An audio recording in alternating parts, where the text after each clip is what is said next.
കോഴിക്കോട് നിന്ന് തിരുവനന്തപുരത്ത് വരുമ്പോ പൊന്മുടി കാണണമെന്ന് തോന്നിയിട്ടുണ്ടോ? അത് പലപ്പോഴും തോന്നിയിട്ടുണ്ടെങ്കിൽ ഇതുവരെ നടന്നതിലില്ല, പോയിട്ടില്ല. ഇതുവരെ പോയിട്ടില്ല? ഇതുവരെ പോയിട്ടില്ല. തിരുവനന്തപുരത്തൊക്കെ ജോലി ചെയ്തല്ലയോ? അതെ, പക്ഷെ പോകാൻ പറ്റിയിട്ടില്ല. അത് വലിയ കഷ്ടമാണ്. പൊന്മുടി ഗംഭീര സ്ഥലമാണ്. പൊന്മുടിയിൽ നിന്ന് കുറെ കുരുന്നുകൾ കലോത്സവം കാണാൻ വേണ്ടി വന്നിരുന്നു. അവരുടെ യാത്രയിൽ കുറെ ലക്ഷ്യങ്ങൾ അവർക്കുണ്ടായിരുന്നു. അതെന്താണ്, നമുക്കൊന്ന് കണ്ടുപോകാം. കാടും മലയുമിറങ്ങി ഈ കുരുന്നുകൾ എത്തിയിരിക്കുന്നത് പുതിയൊരു ലോകത്തേക്കാണ്.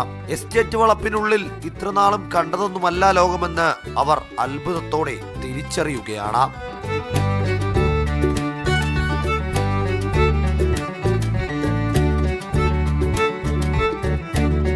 പൊന്മുടി ഗവൺമെന്റ് UP സ്കൂളിൽ നിന്നും കലോത്സവ വേദിയായ സെൻട്രൽ സ്റ്റേഡിയത്തിലേക്ക് 55 കിലോമീറ്റർ ദൂരമുണ്ട്. തോട്ടം തൊഴിലാളികളുടെ മക്കളായ 15 കുഞ്ഞുങ്ങളെയും കൊണ്ട് ഈ അധ്യാപകർ മലയിറങ്ങിയതിന് കാരണങ്ങൾ പലതാണ്.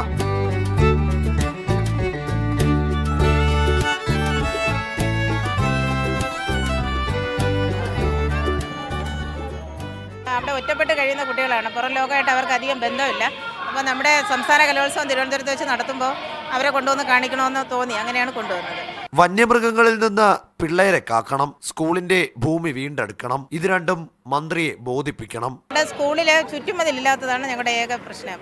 ഇടയ്ക്ക് കഴിഞ്ഞ വർഷങ്ങളിലൊക്കെ ഒരുപാട് തവണ പുലിയും ആനയും ഒക്കെ സ്കൂളിന്റെ വളപ്പിലൊക്കെ വന്നിട്ടുണ്ട്. 1964 ഞങ്ങൾക്ക് സ്കൂളിന് ഭൂമി 2.25 ഏക്കർ കിട്ടിയിട്ടുള്ളതാണ്. പക്ഷേ ഞങ്ങൾക്കിപ്പോൾ സ്കൂൾ ഇരിക്കുന്ന 47 സെന്റ് സ്ഥലം മാത്രമേ ഞങ്ങളുടെ സ്കൂളിൻ്റേതായിട്ടുള്ളൂ എന്നാണ് വനം വകുപ്പ് അവകാശപ്പെടുന്നത്. കുട്ടികൾ ചെറിയ ലയങ്ങളിൽ താമസിക്കുന്ന കുട്ടികളാണ്. സ്കൂളിൽ വരുമ്പോഴും ക്ലാസ് റൂമിൽ മാത്രം ഇരിക്കേണ്ടി വരുന്നു. അപ്പോൾ നമുക്കൊരു കളിസ്ഥലം വേണം, കുറച്ച് സേഫായിട്ട് വേറെ ഒരു കെട്ടിടം കൂടെ വേണം. അങ്ങനെ അതിനു വേണ്ടിയിട്ട് സ്ഥലം വേണം. ഒടുവിൽ നിവേദനം വാങ്ങാനും പരാതി കേൾക്കാനും മന്ത്രി എത്തി. ഉടൻ സ്കൂളിലേക്ക് എത്താമെന്ന് വാക്കും നൽകി.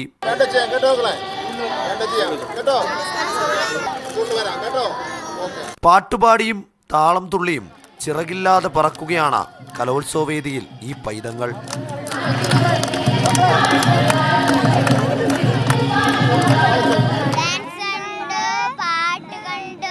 മന്ത്രിയെ കണ്ടോ? മന്ത്രി എന്താ പറഞ്ഞേ?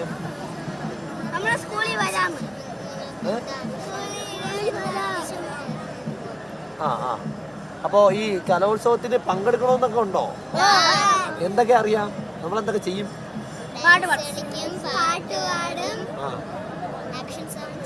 അരികുവൽക്കരിക്കപ്പെട്ട ഈ കുരുന്നുകൾക്ക് കലോത്സവം ഒരു മായാലോകമാണ്. ഇന്നിന്റെ യാഥാർത്ഥ്യത്തിൽ കൂടെ ചേർത്ത് നിർത്തുക എന്നതിനപ്പുറം വേറൊരു നീതിയും അവരോട് കാട്ടാനില്ല.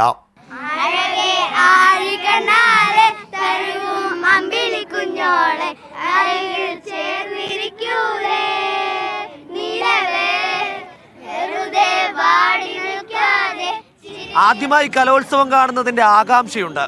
വരും വർഷങ്ങളിൽ ഈ കാണുന്ന വേദികളിലൊക്കെ പെർഫോം ചെയ്യണമെന്ന ആഗ്രഹമുണ്ട്. ആ ആഗ്രഹങ്ങളെല്ലാം സാധിക്കട്ടെ. ഇവർ വളർന്ന് വലിയ കലാകാരന്മാരാകട്ടെ. ക്യാമറ പേഴ്സൺ SS സനോഷിനൊപ്പം ഗോപാൽ ശീലാസനൽ, മീഡിയ 1, തിരുവനന്തപുരം. അതെ ജിൽസി, നമ്മൾ നിൽക്കുന്ന